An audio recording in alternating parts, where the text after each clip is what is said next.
Monsieur le député, bonjour. Quelle surprise. Quelle surprise, quel heureux hasard. On savait que vous veniez à Bandol aujourd'hui pour visiter un petit peu les commerçants bandolais et puis les bandolais en général. Je suis le cadré là. Et donc vous préparez, j'ai vu sur Var Matin aujourd'hui que vous vous étiez déclaré dimanche et qu'en fait vous allez être de nouveau candidat à vous êtes candidat à votre succession aux législatives. Moi, je pense que ce n'était pas une surprise. C'est pas une surprise. Voilà.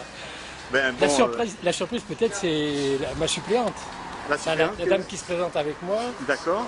Qui va partager la Madame fille. Hélène Rigal. D'accord.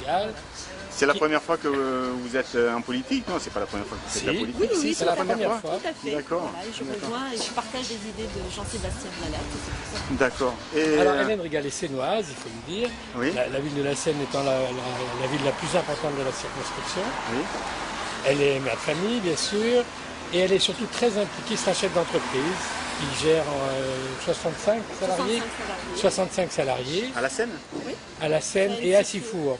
D'accord. Elle gère des crèches familiales, 2 à 3 à Sifour, une à la Seine et des relais assistantes maternelles. Alors pourquoi j'ai choisi Hélène Rigal? Parce que je voulais une femme. Tout le monde parle de parité mais personne ne l'applique. Et donc c'était une chose. Bonne idée. Je voulais quelqu'un qui ne soit pas impliqué dans la vie politique, qui soit sénois. Elle est quand même un petit peu de votre bord. Apparemment, elle oui. Pas dans l'opposition.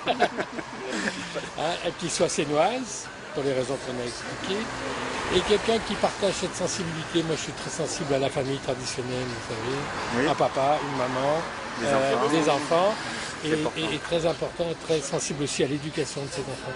Et avec Hélène, nous partageons tout à fait ces valeurs. Moi, je crois, et je suis sûr qu'Hélène partage cette idée, que tout se dessine dans l'enfance.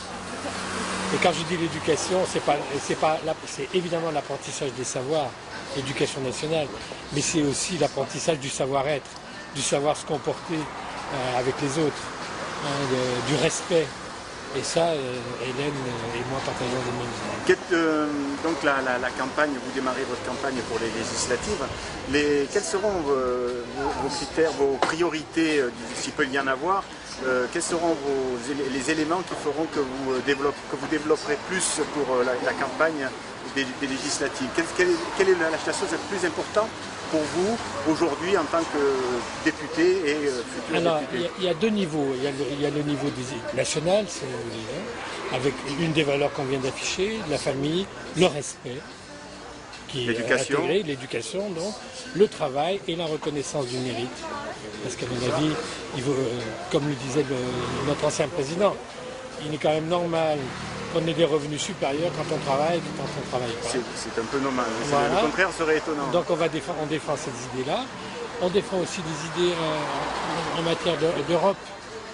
Et l'idée qu'il faut protéger nos frontières au niveau européen. On ne peut pas accueillir toute la misère du monde. Et la France est une terre d'accueil tant qu'elle le peut. Après, il faut accueillir dignement les gens qui viennent chez nous. Et donc aussi une Europe dite des nations plutôt qu'une Europe fédérale. C'est-à-dire qu'il faut que chaque nation garde sa vraie souveraineté et faire attention au déficit démocratique de la communauté européenne. Voilà les idées. Sur le plan local, on a aussi quelques idées. Oui. Sur la LGV, mais je l'ai déjà exprimé. On en a déjà parlé. La défense du territoire, la protection de l'environnement avec, bien sûr, c'est pas un nom catégorique au gaz de schiste, mais avec les techniques actuelles, c'est pas possible. Donc il faut travailler sur des techniques non polluantes. La mise en place d'un véritable service public hospitalier à la Seine. Donc ça, et la disparition de la maternité, oui, alors là, c'est fini là. La maternité, c'est fini, personne ne reviendra dessus. Mais l'hôpital de la Seine doit durer avec de nouveaux services, notamment en particulier le renforcement du service des urgences. Il faut qu'il y ait un véritable pôle d'urgence à l'ouest de Toulon, et ça peut être un rôle dévolu à l'hôpital de la Seine. Donc, renforcer les urgences, installer un service de soins palliatifs, mais tout ça je le développerai pendant ma campagne. Vous voulez peut-être que l'on prenne quelque chose, là on s'est arrêté devant un nouvel établissement, enfin c'est pas un nouvel établissement. Philippe, viens me voir. En tout cas, tu parles pas. En tout cas, c'est beau, c'est très beau, Vous connaîtrez mon père parce qu'il va tout le temps pour vous. Ah ben alors, j'espère que le fils va voter pour moi aussi. On est- Non, je suis à Bandol, moi je vais à Bandol. Mais pour les législatives. Ah, législative, pardon. Voilà, Oui, pour les voilà. législatives. M. Virat, On est- je connais mon père, il parle de M. Virat. Il a fait de belles terrasses, j'espère qu'il en rêve avec la municipalité. Je le suis. Il est. Non, mais on s'arrêtait là parce que tu as refait ton établissement il y a peu de temps. Oui. C'est le Donkey qui existe depuis très longtemps. Oui. Et tu as refait tout 73. un agencement qui est magnifique. Hein. Vous avez des spécialités?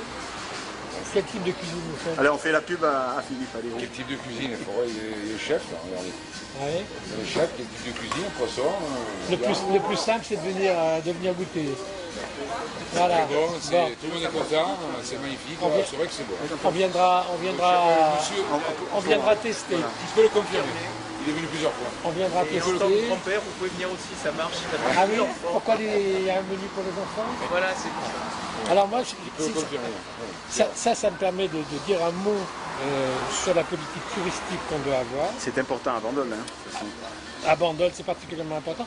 C'est important dans toute la circonscription. Vous voulez vous déplacer là, j'aurai plus de lumière, Voilà. monsieur Vialat. Merci. Les professionnels du tourisme ne doivent pas tout attendre des municipalités. Le travail des municipalités, c'est de mettre en place les infrastructures routières, parking, aménagement des plages, propreté. Après, c'est leur boulot. Et je veux dire, on a une chance inouïe dans cette région. Si on sait jouer la carte, aujourd'hui, les touristes, ils cherchent quoi? Ils cherchent la sécurité. Ils cherchent la sécurité géopolitique, pas de troubles. Ils cherchent la sécurité sanitaire, parce qu'il y a de plus en plus de crises sanitaires, chikungunya, tout ce que vous voulez. Et nous, on a tout ça à leur offrir. Il faut qu'en plus, on leur offre le bon rapport qualité-prix et le service qui va bien. D'ailleurs, vous parlez de la sécurité sanitaire, vous êtes bien placé pour en parler, puisque vous êtes dans la Oui, partie. je suis biologiste. Vous êtes biologiste, donc Voilà. tout le monde ne le sait pas. Oui. Vous exercez à Sifour. C'est ça. Donc c'est un vrai enjeu et on peut attirer tous les touristes de l'Europe du Nord ici, pour peu qu'on leur propose un bon rapport qualité-prix. Et je suis content de voir un établissement de cette qualité. Il a compris. Tout à fait, il a fait un très, très Il bel a fait un établissement. bel établissement. Tout à fait. Mais il y en a plusieurs qui se sont. Parce que nous avons la chance d'avoir une cliente. Ici, c'est plus cher qu'ailleurs. C'est plus cher qu'au Maroc, plus cher qu'à Djibouti. Ça restera toujours plus cher.